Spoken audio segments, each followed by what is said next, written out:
Former allies now on opposite sides of a gun control debate at the Capitol today. And for the first time, we know how many Coloradans are expected to have their guns seized for safety reasons. It is now up to the governor whether our state opts to leave the Electoral College when we vote for president. Hey, speaking of, our politics guy Marshall Zelinger is at somebody's house in Iowa tonight, because that's where our senator is, doing what you do when you're running for president. The challenges of starting a small-town police department from scratch. And artists are going to air their short stories on the side of buildings in the city. That's next. 170 Coloradans a year are expected to have their guns taken away temporarily. Democrats in the state legislature passed the red flag gun bill, which is being debated tonight as we speak. 170 people a year. That number is buried in a piece of financial paperwork that's associated with the bill. The red flag bill that would allow law enforcement, family, or people in a gun owner's house to go to a judge and ask that judge to declare the gun owner a threat to themselves or others. Douglas County Sheriff Tony Spurlock, a Republican, is back this year backing the Democrats' red flag bill. He says the current law makes it too difficult to take guns from someone in crisis. The imminent danger thing doesn't work. I've said that before. I said it last year. I say it again. This bill helps us get through that, because people that are in crisis and behavioral health that are in crisis, many times they flow in between those crises. When we know that, we can intervene. When the family members know that, we can intervene. And if we have the opportunity to do that, we can save a life. Specifically, Spurlock says they could have saved the life of Deputy Zach Parrish. He was killed by a mentally unstable man with guns. Parrish would have turned 31 today. Last year, Republican District Attorney George Brockler joined Sheriff Spurlock in supporting a red flag bill in Parrish's memory. This year, Brockler says he's opposed after the burden of proof got shifted to the gun owner. We've got to get the burden back on the person who's trying to infringe upon someone else's rights. I don't know anything else in our law that says you got to show up and prove to me, not by preponderance of the evidence, but by the highest standard in civil law, that you deserve to get your rights back. So back to the numbers where we began. 170 Coloradans expected to have their guns taken away each year when judges deem them a threat. That estimate from the legislature is based on the rate of gun seizures in some of the other 13 states that have similar laws. But the rates of gun seizures vary significantly in those states. If Colorado's red flag law temporarily takes guns at the same rate as, say, California, well, then only 57 Coloradans would lose their guns each year. But in Maryland, these seizures happen much more often. That would result in 1,141 gun seizures a year in Colorado. Obviously, neither scenario is the wholesale disarming of the population, which critics fear. But those numbers vary pretty widely, and I think it's about time that some kind of numbers enter this emotional debate, a debate which continues at the Capitol as we speak. So it's up to Governor Polis now whether Colorado essentially opts out of the Electoral College and gives our state's electoral votes for president to the winner of the national popular vote. Democrats passed that bill through the legislature without a single Republican vote. There's a nationwide push by Democrats to shift America to a popular vote system, as opposed to the Electoral College, which gives outsized amounts of power to less populated states, states like Colorado. There are 11 other states in D.C. that are on board with this, but it would not take effect until states with 270 total electoral votes agree. Right now, they're at 181. Even if they reach that threshold, the switch would likely face legal challenges. And today, the Grand Junction Sentinel reports that elected leaders out of Mesa County and El Paso County have filed a referendum petition. They want to force this idea onto the ballot so you could vote on what to do with your vote. Politics guy Marshall Zelinger is on the road for us. He's following former Governor John Hickenlooper on his Don't Call It a Campaign trail, a political show that now features Colorado's Democratic Senator Michael Bennet as well. Iowa has 4 letters. Hick has 4 letters. Bennet, if you take out the repeats, has 4 letters. Colorado's Democratic Senator Michael Bennet and former Governor John Hickenlooper will be on opposite sides of Iowa this weekend. Iowa? Presidential aspirations. Bennet starts on the east side of the state, a Thursday night house party in Dubuque. Then we'll hit the road on Friday for a 3-hour drive with my own personal pit stop in Marshalltown.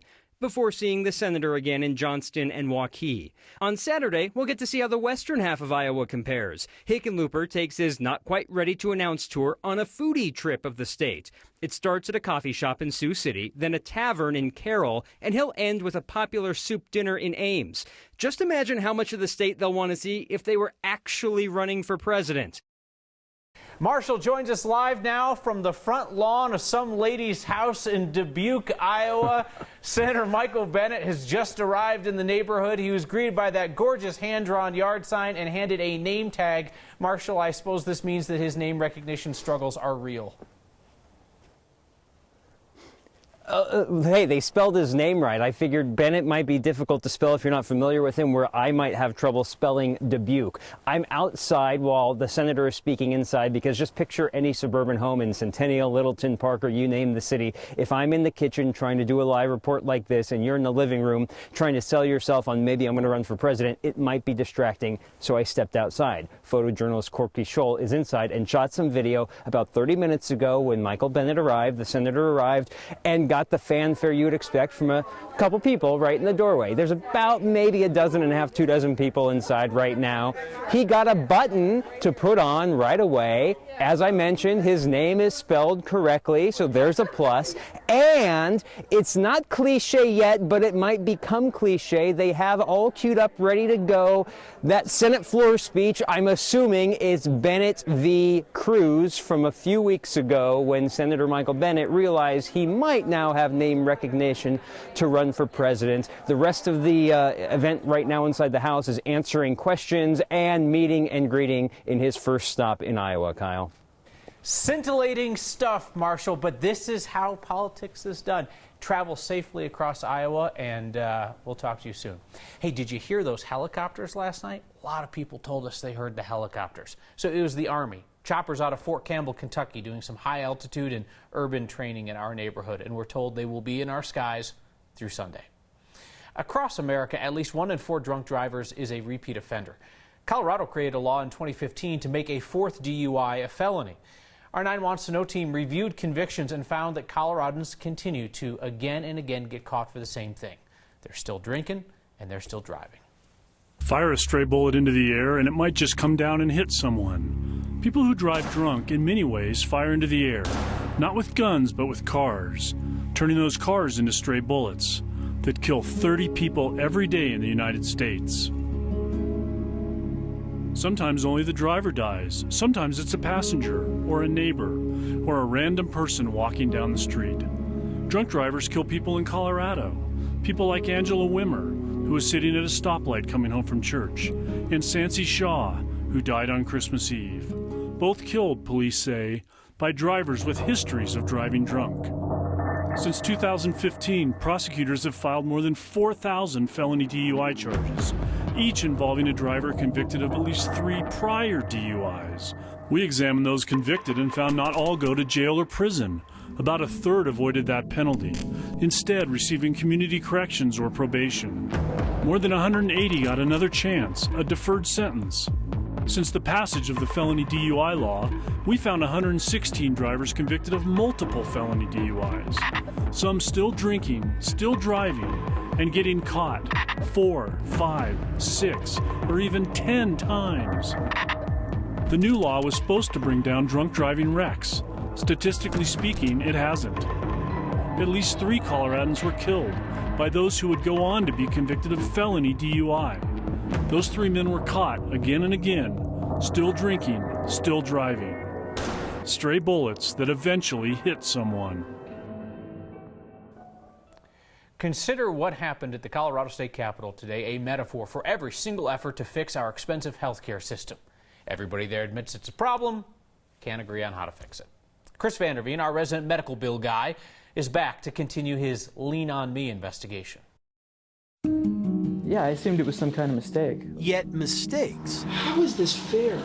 It's not. Mistakes these were not. You lost. And we lost. Liens on homes owned by patients who did everything. What is my alternative?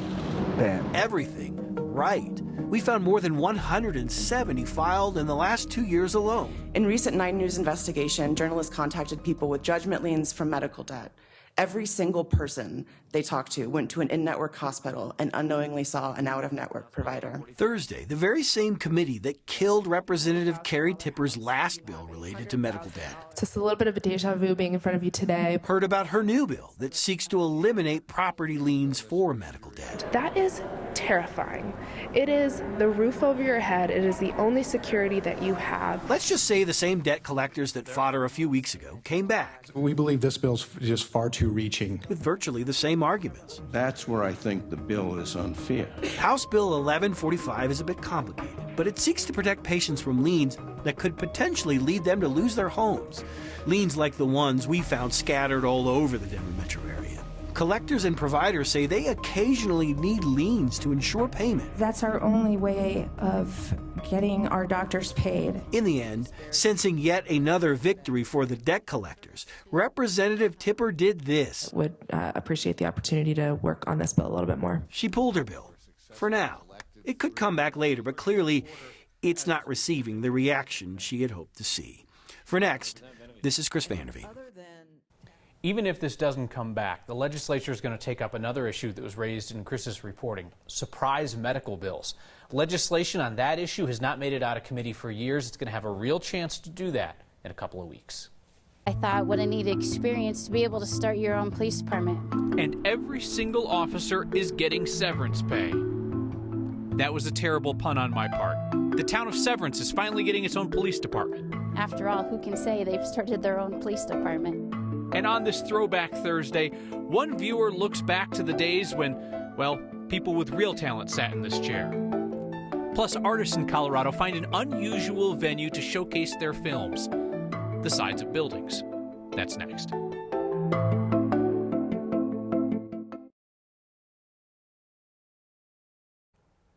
Here we go again. Another round of cold and snow, and then a wonderful weekend warm-up. This low-pressure system bringing snow down to sea level in Southern California is headed for Colorado and then into the Midwest, where it will be just a nasty mess for travelers. Tonight, we'll be dealing with some areas of fog, freezing rain, even flurries after a day with highs just barely above freezing. Another cold day coming up tomorrow with heavy snow really ramping up in the southern mountains. Winter weather and travel advisories already out. Denver will see a band of snow come through late in the day into the evening on Friday, with about 1 to 3 inches possible by Saturday morning, and then the whole pattern shifts. There are advisories for blowing snow on the eastern plains, and we'll be measuring the snow in feet in the southern mountains. Tonight, flurries and freezing fog. Yuck. Cold low of 16. Tomorrow, mostly cloudy, 31. Afternoon snow for the evening drive, but a warming trend for the weekend with highs back in the 40s, 50s possible early next week. And always download the 9 News weather app when a storm is looming. And Kyle, isn't a storm always looming? Is that a QAnon joke? I'm not sure. Thank you, Kathy. Weld County Sheriff's deputies have been the law in Severance for years. This year, though, Severance has taken the law into its own hands. Here's Noel Brennan. It used to be a small town. Used to be. The elevation? Now it's way too big for me. Once topped the population. Down at the corner, they had a sign that said Severance, population like 103. Those were the days in Severance. That was counting 2 dogs and a cat. So, while it's nice, some things never change. Post office has always been here. Bruce's Bar. The perk of growing pains is getting something new. I guess it'd be the police department. The very first police department. Misty Sitterfin is chief of police. Yes. By default, chief of creative. Creating the badge, creating a patch. And chief of equipment. We're looking for work boots. Her whole department fits in one office. It's pretty odd, actually. 5 of 7 are women. I am a Severance police officer. Focused on service, not stereotypes. Women have as much capability as men to do this job. They're good at multitasking, they're good problem solvers, and they're really good at talking to people. I've never had to fight anybody into handcuffs. Officers will keep busy as Severance booms. We have a ton of new developments going in. But they'll still answer those small town calls. But it sounds like somebody called in a baby hawk that is on the ground and can't fly. It's not an emergency, but it's in the road and we would hate for it to get hit. It won't always be easy to wear the badge. And the baby was gone, but there was some blood on the road. Okay. Okay, sounds good. All right, thanks. Thanks, bye. Bye. How horrible. no matter how big the town grows. Houses, wall-to-wall houses. Finally, there's a department It's on the southern end. serving Severance. It's going to be a struggle at times and frustrating at times, but also amazing. For next, 1, 2, 3, break! Let's go! I'm Noel Brennan. Chief says she's looking to hire a school resource officer come spring. It's her goal within 5 years to have 10 officers in the Severance Police Department. On this Throwback Thursday, in the middle of reunion week on 9 News, our viewer David Ulane is reminding us of his old memories of 9 News from 1985. Dug up this letter telling him that he had won a car that we were giving away. How do you like that thing right there? David calls it his super sweet Renault Encore. Unfortunately, the car was totaled in a crash. Still has that note from Ed Sardella, so that's good. David's the guy in the stylish Argyle sweater there next to the white car. 9 News giving away cars in 1985. Whew, we were flush. Hope you've caught some of our former colleagues, though, as some of our forever friends, as they come through on the morning show this week, telling us what they are up to today. Kyle Dyer was a ray of sunshine this morning. It was good to see her. Check it out if you haven't. An unusual art project providing a sort of tour of the city. Tons of people are going to get to see it. It's a canvas that is totally new to me. Art project providing a sort of tour of the city. And it's a sign that this trail isn't for everyone. Next.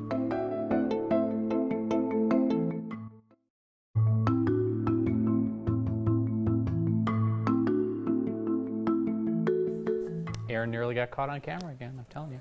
We've taken tours of this city's street art, the can't miss murals that cover whole sides of buildings. We've taken you to the small tongue-in-cheek pieces that are tucked away where you have to be looking at them to get the joke. And a lot of that art is paint. Rhino is about to bathe itself in light and film. Free to see for everybody in view. Moving pictures made by Colorado's digital artists. You can look for them starting on Friday, March 1st. I am so excited about what I'm going to be showing at Side Stories. My name is Lotus Feliciano, and I'm a filmmaker, an animator, an artist, and my work is what I call moving collage. The space that I animated in is really just that cylindrical space that you see over there. I feel like a kinship with it now. No pun intended, but we're kind of siloed into our phones and really experiencing it that way. And this is a way to experience digital artwork collectively, together. People who maybe aren't as willing to venture into a gallery or museum setting or whatever it may be are able to find this work, see it, and maybe find something that they love about it. My name's Brian Fooey, tend to go by Fooey.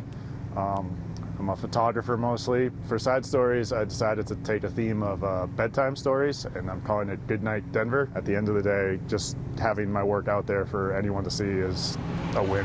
As a creative district, one of the goals has to be to allow our artists to ongoing make a good living and stay here. I mean, it enriches the entire city.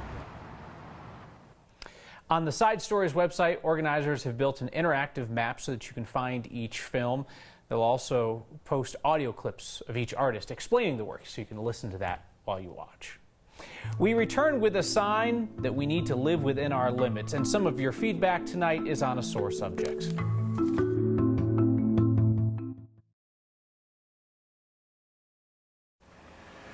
It's a sign that Colorado's trails are not made for your semi-truck. You honestly would not think this would be necessary on the Muddy Creek Trail near Fraser and that bridge, which appears to be just, I don't know what, like 4 boards stuck together for hikers and mountain bikers and maybe the occasional ATV. But don't try bringing your tractor trailer through here, buddy. The weight limit is 40 tons. Thanks to our viewer Patricia, who got a smile out of that weight limit sign, wanted to share the feeling. Send your signs to next@9news.com or get our attention with the hashtag HeyNext. Joe says your Hickenlooper trail graphic reminded me of dying of dysentery on the Oregon Trail. Oh, Joe, you just wait and see what graphic we've got coming up soon on that. Tom, Doug, Robert, all write in wondering what in the world is going on with my thumb tonight. You ever wonder what happens if you're working with a chisel and a mallet and you slip? I don't wonder anymore. See you next time.